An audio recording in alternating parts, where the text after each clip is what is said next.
mañanera de Ángel correspondiente al lunes de la semana que, como suelo decir, laboralmente hablando, hoy comienza.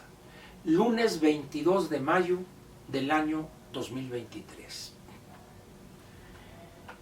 En ocasiones anteriores, en días o semanas recientes, le he preguntado a usted acerca de lo que piensa en relación con este gobierno y sus últimos meses, que serían 16 o 17.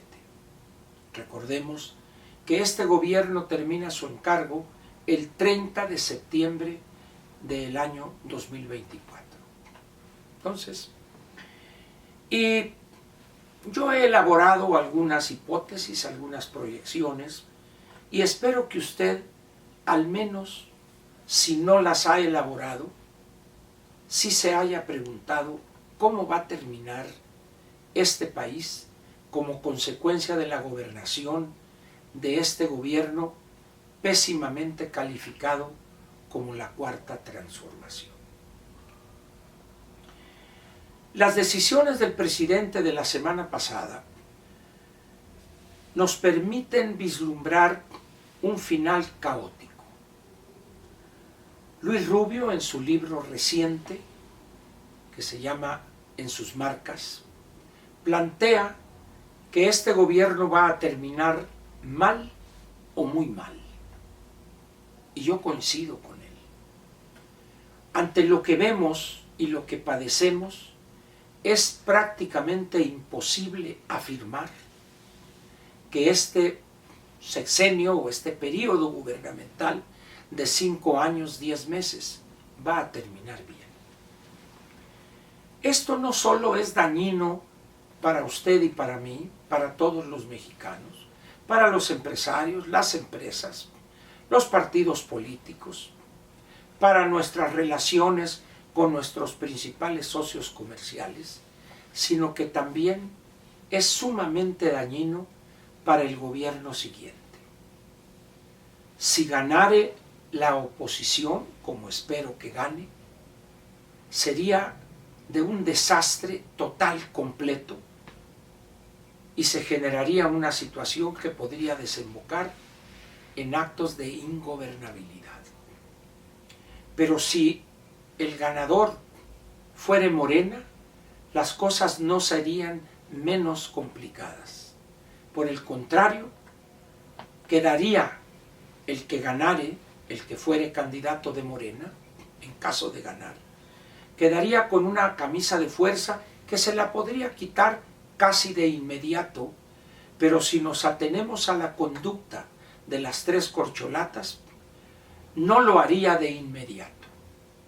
Buscaría consolidarse, sacar del gobierno o de las áreas críticas a algunos indeseables e impresentables, pero le llevaría quizá cuando menos el primer año para poder consolidarse, y eso lo único que reflejaría es cobardía ante el que se fue y una pusilanimidad del ganador que también nos permitiría albergar el pronóstico o un panorama de pérdida de la gobernabilidad.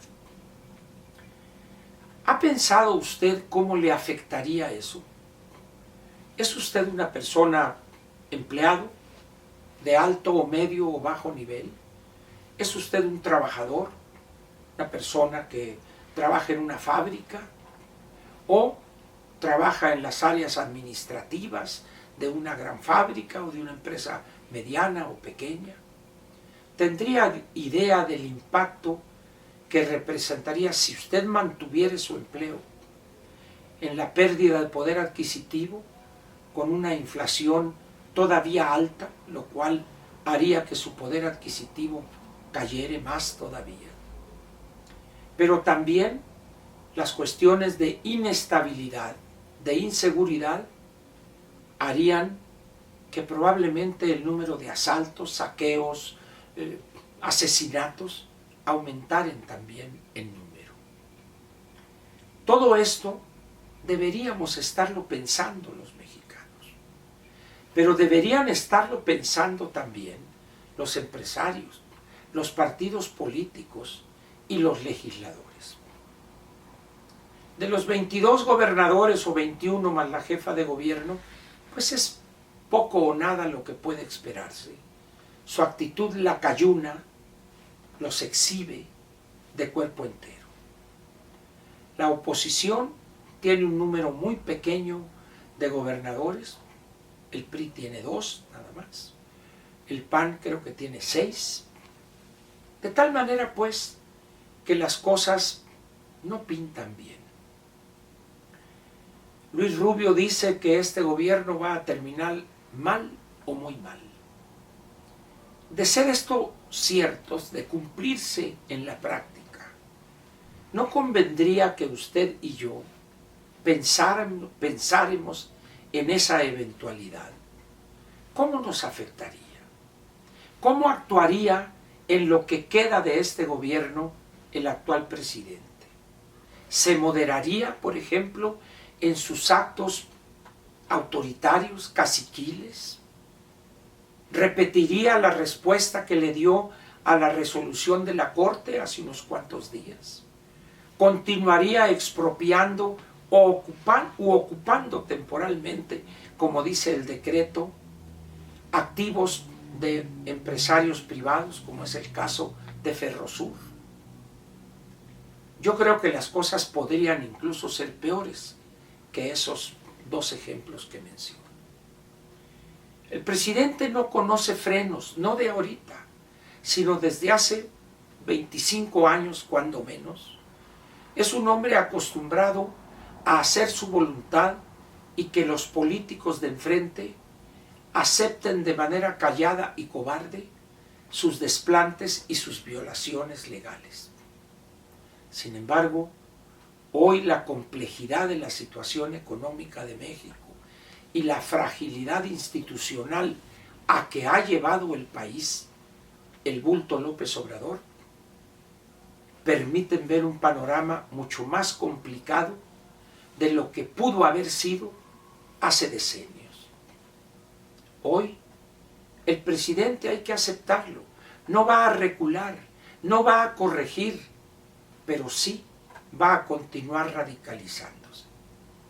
Frente al proceso electoral del 24 ya presente en la práctica, en la realidad, el presidente no va a detenerse frente a la norma, frente a lo que establece la legislación electoral y tampoco lo que establece la Constitución.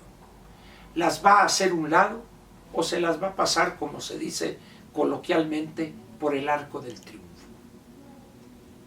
¿Qué haremos los ciudadanos ante esa conducta de alguien que para ese entonces habría perdido más que hoy la razón? Para esa persona cuyo único elemento para tomar decisiones sería la bilis y la desesperación. Por eso yo le pido sinceramente y de manera muy respetuosa que empiece a pensar en cómo será el final de este gobierno y sobre todo cómo le afectaría a usted y a los suyos en su vida diaria, en sus pasivos que tendría usted que cumplir, o quizá tuviera que vender un automóvil, privarse de algunas vacaciones, etc. Sacar a sus hijos si los tiene en escuela privada e intentar inscribirlos en una escuela pública. ¿Cómo lo afectaría a usted y a su familia esto que le estoy comentando? Creo que es lo menos que podemos hacer como ciudadanos. Preguntarnos a nosotros mismos cómo va a terminar muy posiblemente este gobierno y cómo me va a afectar a mí, a mi familia, a mis colegas, a mi empresita y en términos generales al ambiente político del país. ¿No piensa usted que valdría la pena hacerlo? De hacerlo, lo felicito. Y si no, ojalá no lo tome por sorpresa una situación desagradable, compleja y grave. Por lo pronto agradezco su presencia aquí en este modesto ejercicio de comunicación que es un espacio suyo más que mío. Le agradezco otra vez y nos vemos mañana martes. Gracias.